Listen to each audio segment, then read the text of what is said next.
awardee. As one of the country's leading box office draws, he starred in a string of blockbuster movies, including two of the biggest box office hits in Philippine cinema history, Hello, Love, Goodbye, and its sequel, Hello, Love, Again.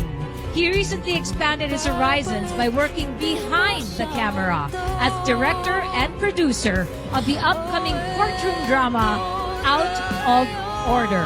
Of late, his bedimpled heartthrob, an in-demand endorser, has also become a high-profile advocate of healthy living through sports, particularly cycling. Here is our last awardee. A round of applause for everyone's favorite Tisoy, Mr. Alden Richard.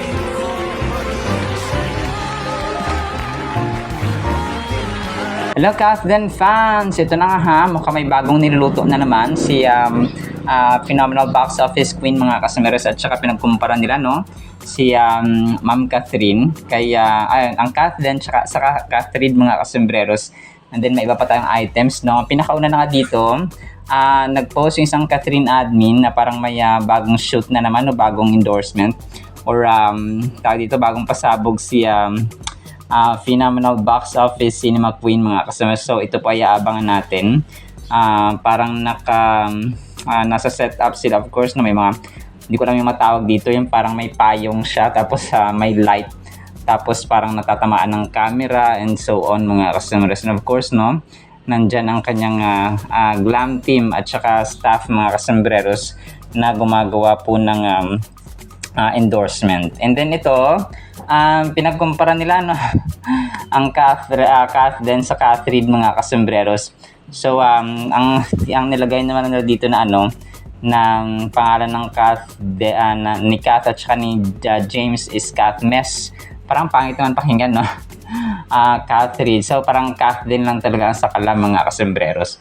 And may nakita akong video na parang pinagkumpara nila yung mall, parang nasa mall si Daniel Padilla at saka si Ula, hindi ko na yung video mga kasombreros. Si Daniel at saka yung kay Alden sa video sa Alban.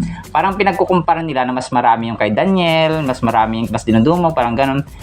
Marami naman yung kay Alden pero mas marami din yung kay Daniel. Para sa akin, wala naman pakialam si Alden dito. Tsaka kasi, yung pangalan, yung kasikatan, ma-achieve mo yan mga kasombreros. You can be so famous without doing your purpose sa buhay.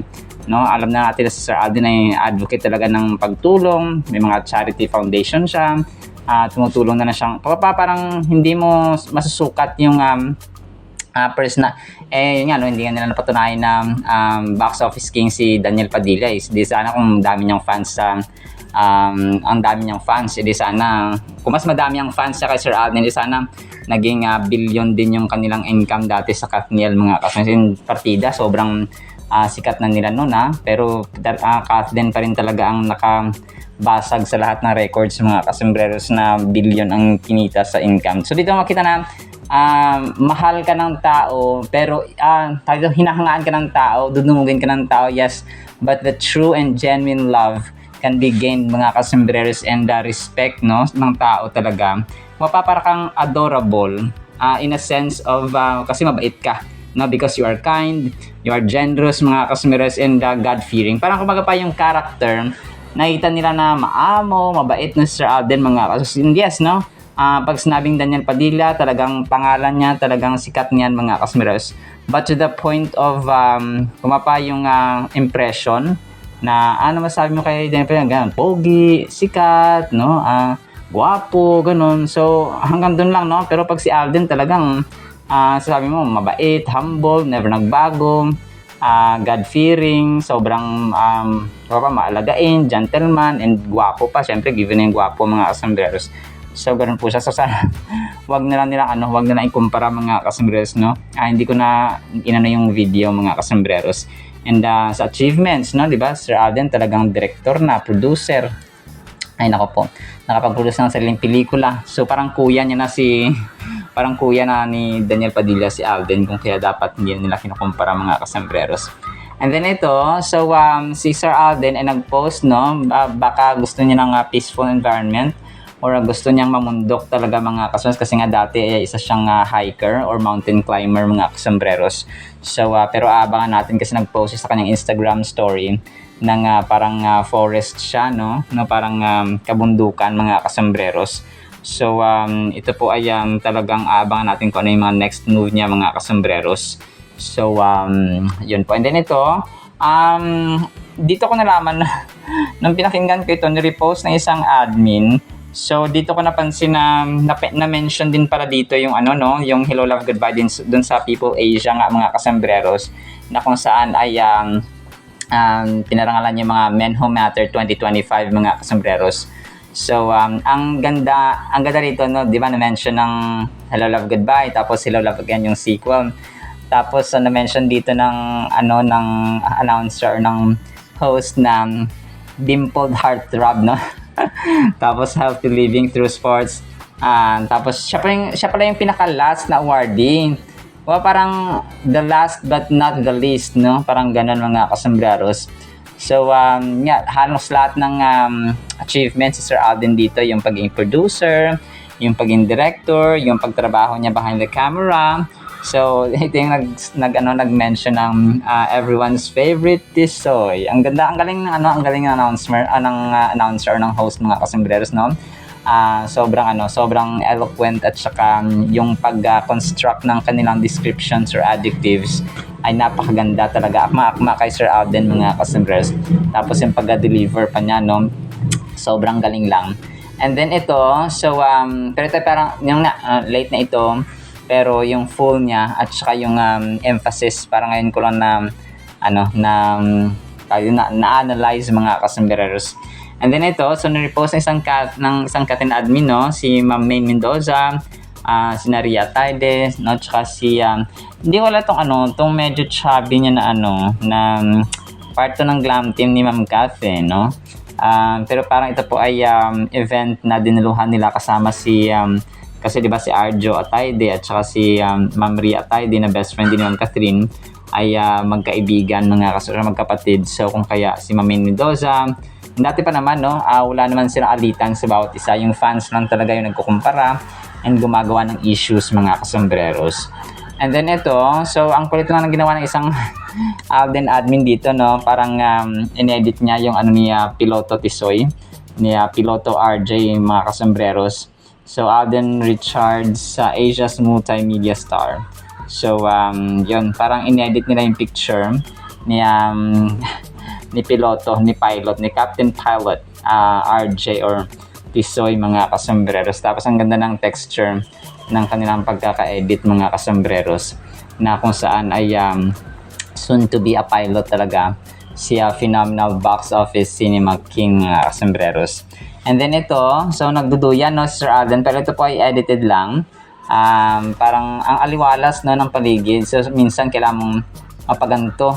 Si Sir Alden kasi mahilig siya sa parang yung nature. Kasi pag malalim ka talaga mag-isip, kagaya ko, yung mga vlogs ko, diba, sa gilid ng gubat, sa mga sagingan, parang gusto ko ng nature mga kasambreros. And kapag ikaw lang kasi mag-isa, nakakapag-isip ka ng mas malalim, okay? Parang ganon. And may mga tao rin naman na gusto nila group effort, no?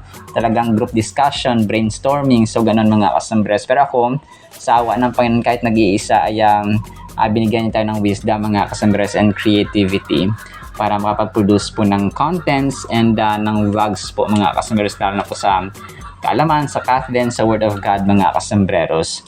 So ayun po siya. And then ito, last item natin.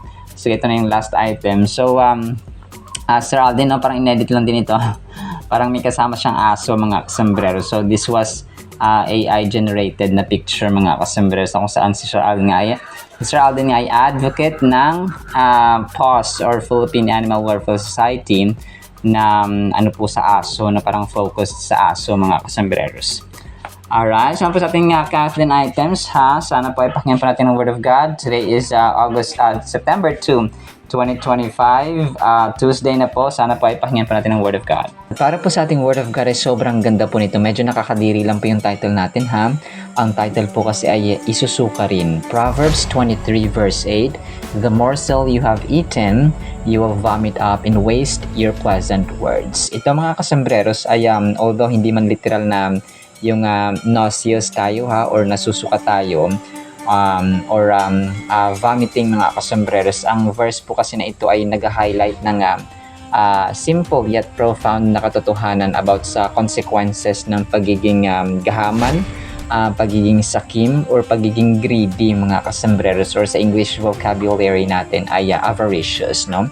Or grabby. Kumaga tinuturuan tayo dito sa verse na ito mga kasambreros ni King Solomon ng moderation. Kapag yung sakto lang at yung tama lang sa ating buhay, sa ating kailangan at sa ating pangangailangan mga kasambreros. This highlights that what may appear to be pleasurable and fulfilling in the moment can eventually lead to regret and discomfort. So para kang takaw tingin, no? Kunwari, no, gusto mo nang kumain tapos ang dami mong in-order or ang dami mong niluto or ang dami mong handa tapos hindi mo pala kayang ubusin. So parang ganun mga kasambreros, dami mong pinamili ng mga gamit pero hindi mo naman kayang suotin lahat mga kasambreros. And ang stanza dito na sinasabi na morsel which you have eaten ay nag-symbolize mga kasambreros ng temporary satisfaction. Kasi sa literal na translation po, ang morsel kasi ay yung maliit na pagkain, no? Yung parang sakto lang na makakagat mo mga kasambreros. So, yun po yung morsel sa English vocabulary po or sa English word mga kasambreros at saka meaning niya. So, yun po siya. Parang naglagay ka lang sa plato mo ng parang kumuha ka lang ng kaya mong kainin mga kasambreros, which is ito po yung nakalagay dito, no? Sabi dito, satisfaction through consuming something that may not be truly good for us, whether it pertains to food or other life choices. When we partake in indulgence without discernment, we may find ourselves facing unpleasant repercussions or yung mga consequences niya mga kasambreros, no? So ito yung sasabi natin na para kang lumukso sa isang tubig or sa dagat mga kasambreros na hindi mo alam na sobrang lalim. Hindi mo pala kayang, hindi para malunong lumangoy mga kasambreros or hindi mo alam na malalim pala iyon. So, maaring may consequence which is, malulunod ka mga kasambreros. So, furthermore, the reference of waste your pleasant words, yung stanza naman ito, yung verse nito mga kasambreros ay nagsasuggest ng engaging in gluttony or selfish behaviors can also taint our relationships with others. So, ganun siya, no, waste your pleasant words. So, nagsasuggest ito mga kasambreros ng selfishness din, no, at saka gluttony. So, isa pang term kasi dun sa masiba, no, yung mga mukbang, yung mga palakain ng sobrang dami. Ito po yun mga kasas. Or, yung kapag gusto mo magkamkam ng maraming pera, ng maraming kayamanan, ng maraming gamit, ng maraming bagay na to the extent na nagkakaroon ng bahid, nagkakaroon ng lamat, nagkakaroon ng hidwaan sa iyong pamilya, for example. So, ganun siya mga kasambreros. So, parang kino-compromise mo or pinagpapalit mo ang magandang relasyon over sa material things mga kasambreros, which is galit ang Panginoon. Words that initially served as sweet and kind may become bitter when we act out over selfishness or disregard for others. The verse invites us to reflect on our choices and consider the long-term effects of our actions, especially when it comes to engaging with people and the world around us. So, yun siya mga yung ating salita din kailangan dapat nag-iisip tayo ba? No, hindi tayo tactless mga kasambreros na salita lang tayo ng salita, no, without thinking na yung salita para natin ay nakakasakit na sa iba mga kasambreros. Proverbs 23 verse 8 offers many valuable lessons for our lives. Pinakauna nga dito yung lesson mga kasambreros na dapat nating malaman ay ito po ay paalala sa atin sa kahalagahan ng moderation. So as I've mentioned earlier, in a world vastly filled with opportunities to indulge, we are called to exercise self-control. So ito, no, papasok dito ang self-control na fruit of the Holy Spirit, mga kasembreros. Kasi kung alam natin, no, yung fruit of the Holy Spirit na siyam yun, no, love, joy, peace, patience, kindness, goodness, faithfulness, mga kasembreros, gentleness, self-control. So pang siyam dito ang self-control, which is a part ng character na dapat nating taglayin, mga kasembreros. So papasok talaga dito kasi you have to moderate, no? Kailangan kontrolin mo, kaya ito lang ba yung kaya ko, ito lang ba yung nararapat, ito lang yung sakto. So ganun, mga customers. And this principle can be applied to not only food but also how we use our time, resources, and interactions with other people. So hindi lamang siya applicable sa pagkain, mga kasembreros. So kasi may mga tao tayong minsan na nakakasaluma na sobrang madaldal, no, sobrang masalita. So minsan nawawala na ng sense yung mga words na lumalabas sa bibig niya because nga sobrang dami niyang sinasalita or sinasabi, mga kasembreros. Parang sometimes awkward at saka inappropriate yung mga words na kunwari nag-meeting kayo tapos salita siyang salita, no? Minsan nag-discuss ang teacher tapos salita siyang salita, no? Sometimes may mga bagay na binibili mo tapos hindi naman pala kailangan, no? Parang ganun ba, no, mga kasembreros? So yung labis-labis isusuka rin natin, mga kasembreros, kung kaya yung title natin. So kung sobrang pagkain, isusuka rin natin, no? Pag sobrang tayo, mga kasembreros, may impatsyo tayo. Pag sobrang mga gamit, hindi natin nagagamit, no? Pamimigay natin sa iba. So pwedeng ganun, no? Pero kapag greedy na lang, mga kasembreros, at saka hindi naman kailangan na parang pampayabang mo lang or parang ipapakita mo lang sa iba, parang takatingin. So yun na yung mali, mga kasembreros. Pero kapag bibili ka naman tapos ipamamigay mo sa iba yung intention mo in the first place, okay? So mas okay po yun, mga kasembreros. So next na dapat nating matutunan dito, mga kasembreros, ay yung emphasis ng implications ng ating choices. So lahat ng choices natin meron po yung, kasi una, magde-decide ka, you have to choose. Let's say I choose this food, I choose this ganito kadami, pipiliin ko na ganito yung aking bibilhin, ito yung aking gamitin, so ganito kadami. So magsisimula lahat sa choices. O anong choice mo? Kasi pag hindi mo choice, hindi mo bilhin, hindi mo gagawin, hindi mo gagamitin. So ganun siya, mga kasembreros. So may implication at saka resulta talaga yung choices natin sa buhay. Let's say choice mo maging flight attendant tapos hindi mo pala gusto. So nasayang yung mga panahon at oras, mga kasembreros, at pera, no, sa pag-aaral mo. Yung gusto mo pala HRM talaga or BS accountancy or gusto mo maging guro. So kung kaya mahalaga na nagkaplano at saka nag-iisip bago magpili or gumawa ng aksyon, mga kasembreros. We often underestimate how our actions affect ourselves and those around us. By reflecting on how greed and selfishness can damage relationships, we can intentionally choose paths leading to harmony and love. So ang mission talaga natin dito ay mag-create ng uplifting environments ba na naka-built, naka-root, naka-ugat, mga kasembreros, sa kindness, sa generosity, na kumbaga pa ito yung nag-enhance ng ating character ng genuine love, no, tunay na pag-ibig ng ating Panginoon na nagre-reflect sa atin bilang mga anak niya, mga kasembreros. So kailangan natin yung mga desire din natin, no, isang lesson din ito, mahalagang lesson na yung desires dapat natin ay driven ba ng Christ-likeness, rooted sa humility, rooted sa love, tapos hindi sa sa pagyayabang at saka pagiging avaricious or pagiging glutton natin, mga customers, or sa dito maghahaman ba, no, ganon siya, madamot, no, magiging madamot or selfishness, but out of selflessness, no, yung pagiging kind and generous, mga kasembreros, and love in general. Alright, so po sa ating Word of God, ha, no, po ipagpalain po tayo ng pag-ibig, pananampalataya at pag-asa, and kindness and generosity and self-control ng moderation sa buhay. In Jesus' mighty name we pray. Amen and amen. See you sa next segment, mga sunod. Paalam po. I love you.